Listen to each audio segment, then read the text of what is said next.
എന്റെ പേര് നരേന്ദ്രൻ എന്ന. പ്രത്യേകിച്ചൊരു മേൽവിലാസമോ സ്വന്തമെന്ന് പറയാൻ ഒരാളോ എനിക്കില്ല. തികച്ചും അനാഥ. ഇപ്പോൾ ഈ എഴുത്തെഴുതുന്നതിന്റെ പിന്നിൽ ഒരു നല്ല ഉദ്ദേശമുണ്ട്. ഞാൻ മരിക്കാൻ പോവുകയാണ്. തെറ്റിദ്ധാരണ വേണ്ട. പ്രേമനൈരാശ്യമോ കടബാധ്യതകളോ ഒന്നുമല്ല കാരണം. ഇപ്പോൾ ഞാൻ സന്തോഷവാനാണ് എന്നത് മാത്രമാണ്. ഇനി പെണ്ണും കെട്ടി കുറെ കുട്ടികളുമായി കാപട്യം നിറഞ്ഞ ഈ ലോകത്തിൽ അന്യോന്യം മത്സരിച്ച് ജീവിക്കുന്നതിനേക്കാൾ നല്ലത് സംതൃപ്തിയോടെയുള്ള ഒരു ആത്മഹത്യയാണെന്ന് ഞാൻ കരുതുന്നു. വിശ്വസിക്കാൻ പ്രയാസമുണ്ടാവും, പക്ഷേ വിശ്വസിച്ചേ പറ്റൂ. കാരണം ഞാനൊരു പ്രത്യേക സ്വഭാവക്കാരനാണ്. പിന്നെ പത്രക്കാരോടൊരു വാക്ക്. ആത്മഹത്യ എന്ന തലക്കെട്ടേ എന്റെ മരണവാർത്തയ്ക്ക് കൊടുക്കാവൂ. പോലീസുകാരോടൊരു വാക്ക്. എന്റെ മരണത്തിന്റെ പേരിൽ ആരെയും സ്റ്റേഷനിൽ തപ്പിക്കയറ്റി സാക്ഷികളോ മാപ്പ് സാക്ഷികളോ ആക്കരുത്. പോസ്റ്റ്മോർട്ടം ചെയ്യുന്ന ഡോക്ടറോടും ഒരു വാക്ക്. വർഷങ്ങളുടെ ശ്രമം കൊണ്ട് വളരെ കഷ്ടപ്പെട്ട് ഞാൻ തന്നെ ഉണ്ടാക്കിയെടുത്ത എന്റെ ഈ നല്ല ശരീരം സാധാരണ ചെയ്യുന്ന പോലെ കീറി മുറിച്ച് വൃത്തികേടാക്കരുത്. ജീവിച്ചിരിക്കുന്ന എല്ലാവർക്കും നന്മ വരട്ടെ. സ്നേഹപൂർവം, സ്വന്തം നരേന്ദ്രൻ.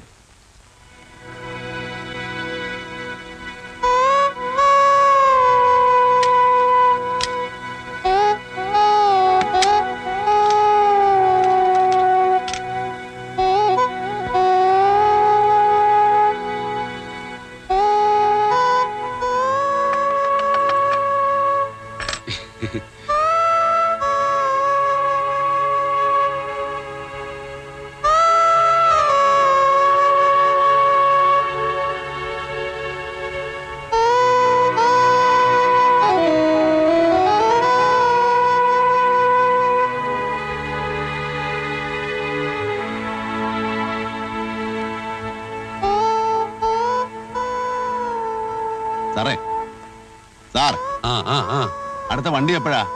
ഇനി നേരം വെളുത്തിട്ട് ഇവിടുന്ന് വണ്ടിയുള്ളൂ. അതുവരെ ഈ വഴി വണ്ടിയേ ഇല്ലേ? എന്തിനാ? വണ്ടികളുടെ സെൻസസ് എടുക്കാനാ? ചൂടാവല്ലേ സാറേ, അറിയാൻ വേണ്ടി ചോദിച്ചല്ലേ. ഇന്നിവിടെ വണ്ടി നിർത്തില്ല. തെക്കോട്ട് 2:30-നും വടക്കോട്ട് 3:15-നും ഓരോ വണ്ടി പോകും. ആ യമാമാർക്ക് സലാം പറഞ്ഞ് ഞാനിങ്ങ് പടിഞ്ഞാട്ടും പോകും. തെക്കോട്ട് 2:30-ന്, വടക്കോട്ട് 3:15-ന്. Thank you. അപ്പോഴേ വണ്ടിക്ക് തലവെച്ച് ചാവാനൊന്നല്ലോ. എങ്ങനെ മനസ്സിലായി?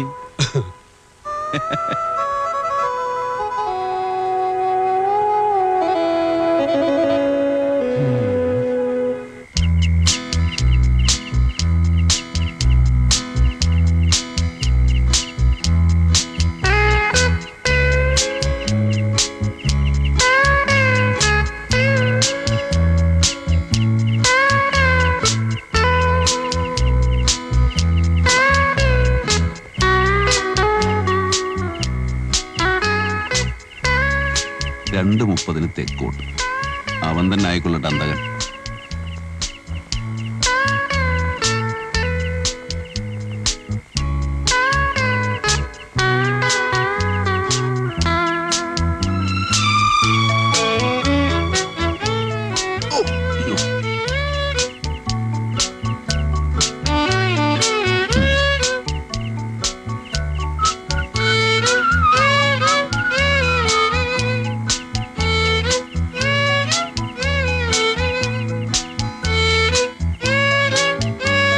ബോഡി വൃത്തികേടാവരുത്. തല വേറെ, ഉടല് വേറെ. അതാണ് ഭംഗി.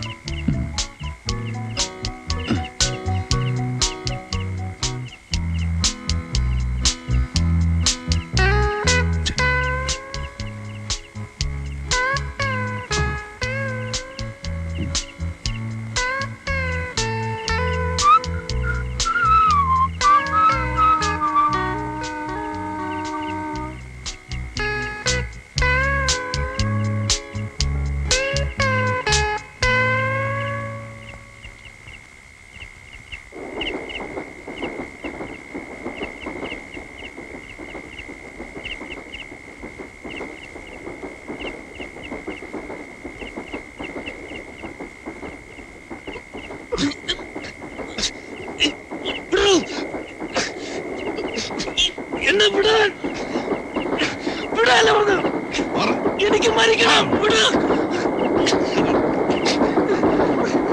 എന്നെ വിടൂ. എന്നെ വിടാൻ.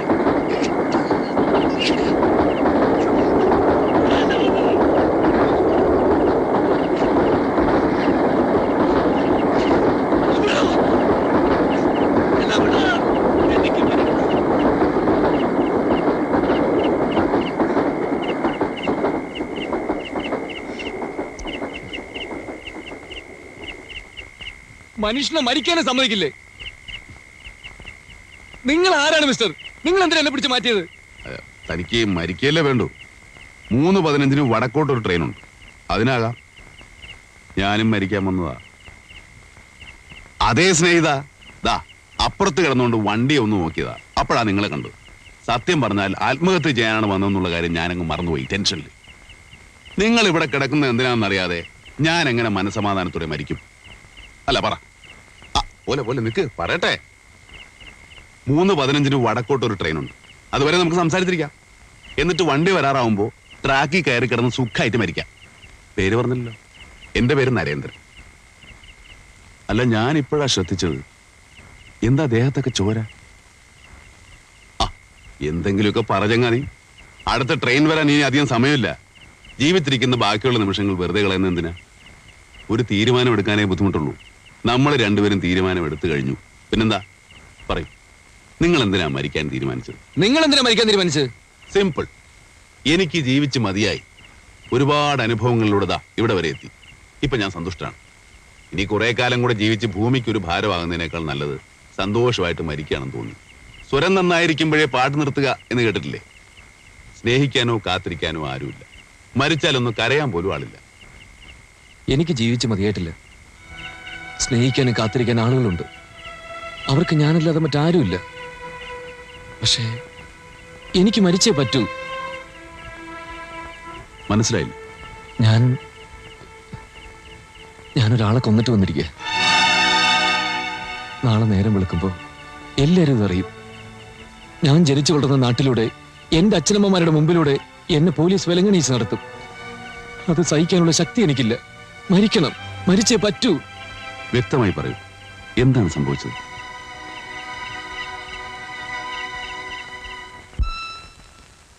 ഒരു റിട്ടയർഡ് സ്കൂൾ മാസ്റ്ററാണ് എൻ്റെ അച്ഛൻ. എനിക്കൊരു ജോലി കിട്ടാൻ എന്നും പ്രാർത്ഥിക്കാറുള്ള അമ്മയും അനിയത്തിയും. ഇന്റർവ്യൂ, പരീക്ഷകൾ ഒന്നും ശരിയായില്ല. ആ സമയത്ത് ദേവദൂതനെ പോലെ ഒരാൾ പ്രത്യക്ഷപ്പെട്ടു.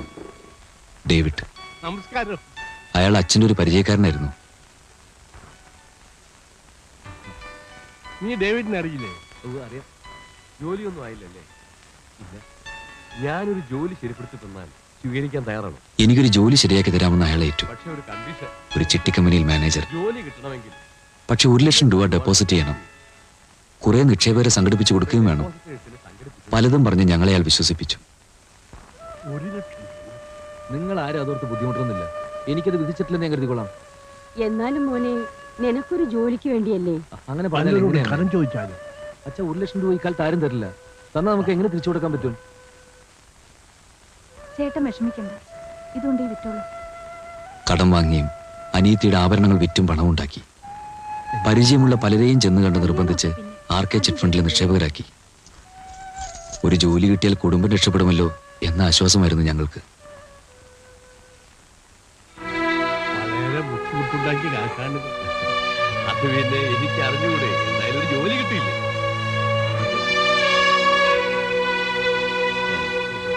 സമയമായി.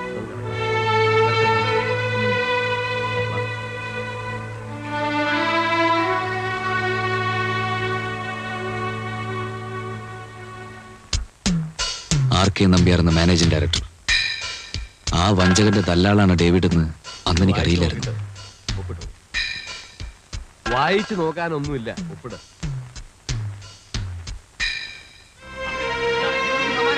നിക്ഷേപങ്ങൾ ധാരാളമായപ്പോൾ കമ്പനി കൂട്ടി. പണം നഷ്ടപ്പെട്ട പാവങ്ങൾ ബഹളമുണ്ടാക്കി. അച്ഛന്റെ സ്വാധീനത്തിൽ പിരിച്ചെടുത്ത ഡെപ്പോസിറ്റുകൾ വലിയ തലവേദനയായി. ഞങ്ങളുടെ സ്വൈര്യം നഷ്ടപ്പെട്ടു.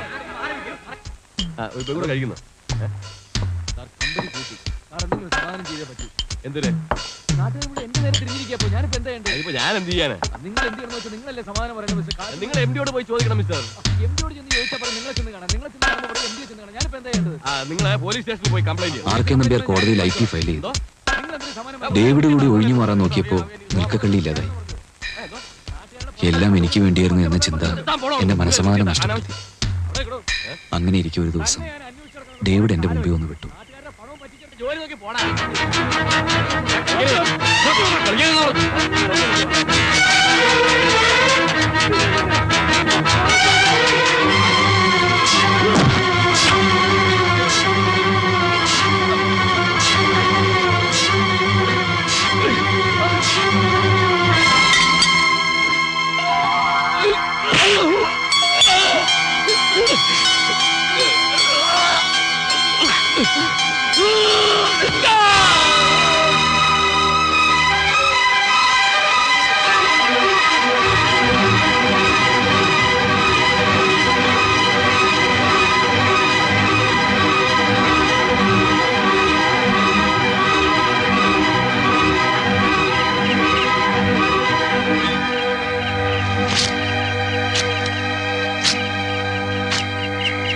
താൻ ആരെയും കൊന്നിട്ടില്ല. കൊന്നു. അയാളുടെ ബോഡി ഇപ്പോഴും അവിടെ കിടക്കുന്നുണ്ട്. അല്ല, താനല്ല അയാളെ കൊന്നത്, ഞാനാണ്. എടോ, താൻ ജീവിച്ചിരിക്കേണ്ട വ്യക്തിയാണ്. സ്നേഹമുള്ള അച്ഛനമ്മമാര്, അനിയത്തി, അവരുടെ ഒക്കെ ജീവിതം തന്റെ കയ്യിലാണ്. ഞാനാണെങ്കിൽ ഒരു അനാഥൻ, മരിക്കാൻ സ്വയം തീരുമാനിച്ചവൻ. ഒരു കൊലപാതക കുറ്റം സ്വയം ഏറ്റെടുത്തുകൊണ്ട് ആർക്കും ഒരു നഷ്ടവും വരാനില്ല. റെയിൽവേ ട്രാക്കിൽ കിടന്ന് വൃത്തികേടായിട്ട് മരിക്കുന്നതിന് പകരം സർക്കാർ ചെലവിൽ തൂക്കുമരത്തിൽ കിടന്ന് ചാവാം. നല്ല പബ്ലിസിറ്റിയും കിട്ടും. ഏത് വഴിക്കായാലും മരണം മരണം തന്നെയാടോ. തന്നെയുമല്ല, തന്നെ ജീവിതത്തിലേക്ക് തിരിച്ചു കൊണ്ടുവന്നതിന്റെ പേരിൽ സ്വർഗത്തിന്റെ കവാടങ്ങൾ എനിക്ക് വേണ്ടി തുറക്കപ്പെട്ടാലോ? പറ, എങ്ങനെയാണ് താൻ അയാളെ കൊന്നത്? വ്യക്തമാക്കിയാലേ പോലീസിന്റെ മുമ്പിൽ എനിക്കൊരു കഥയുണ്ടാക്കി പറയാൻ പറ്റുള്ളൂ. ധൈര്യമായിട്ടിരിക്കണോ?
നിങ്ങൾ ഇവിടെ വന്ന് ബഹളം വെച്ചിട്ട് എന്താ കാര്യം?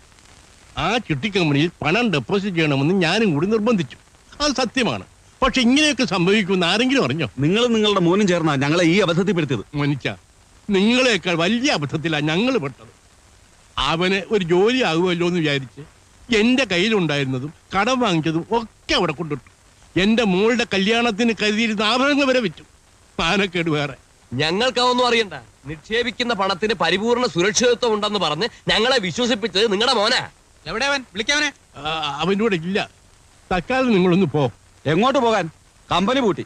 മാനേജിംഗ് ഡയറക്ടർ ആണെങ്കിൽ പാപ്പരായെന്നും പറഞ്ഞ് നിയമത്തെ കളിപ്പിച്ച് മിടുക്കനായി നടക്കുന്നു. നിങ്ങൾ പറഞ്ഞ ഡേവിഡിനെ ആണെങ്കിൽ ആരോ തല്ലിക്കൊല്ലുകയും ചെയ്തു.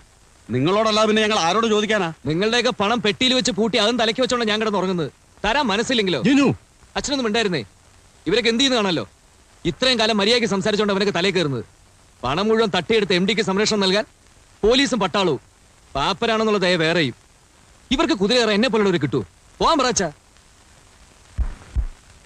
ഈ വേലയൊന്നും ഞങ്ങളോട് വേണ്ട. അങ്ങനെ പറയരുത്.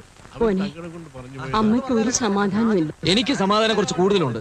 വരട്ടെ. ഞങ്ങളുടെ കാഴ്ച നഷ്ടപ്പെട്ടിരിക്കുകയാണ്. സമാധാനം.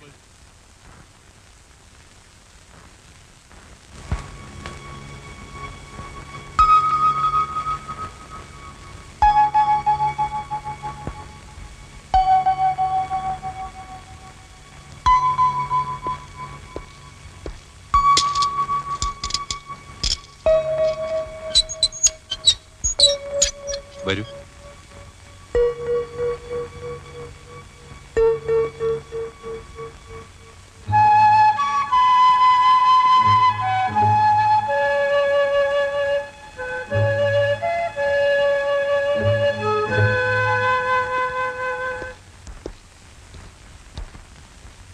ജനു ഇടയ്ക്കിടയ്ക്ക് ഇവിടെ വരിയാൻ പോകുമെന്നും വേണ്ട.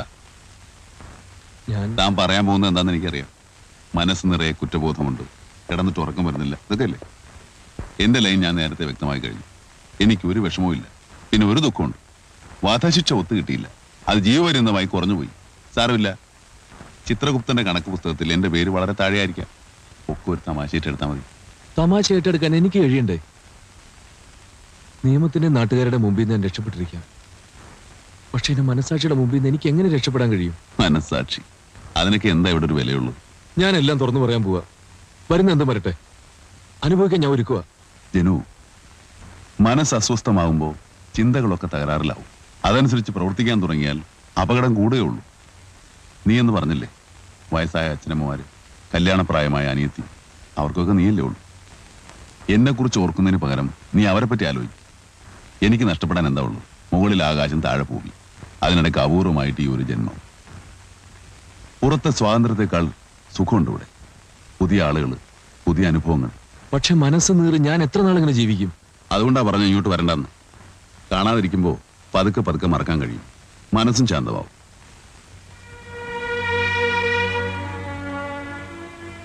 ജനനത്തിലൂടെ മാത്രമല്ല സഹോദര ബന്ധമുണ്ടാവുന്നു. നമ്മൾ തമ്മിൽ പരിചയപ്പെട്ട നിമിഷമുണ്ടല്ലോ, മരണത്തിന് തൊട്ടു മുമ്പുള്ള ഒരു അപൂർവ സംഗമം. സത്യം പറഞ്ഞാൽ അപ്പൊ മുതൽ നീ എന്റെ അനിയനായി. ധൈര്യമായിരുന്നു.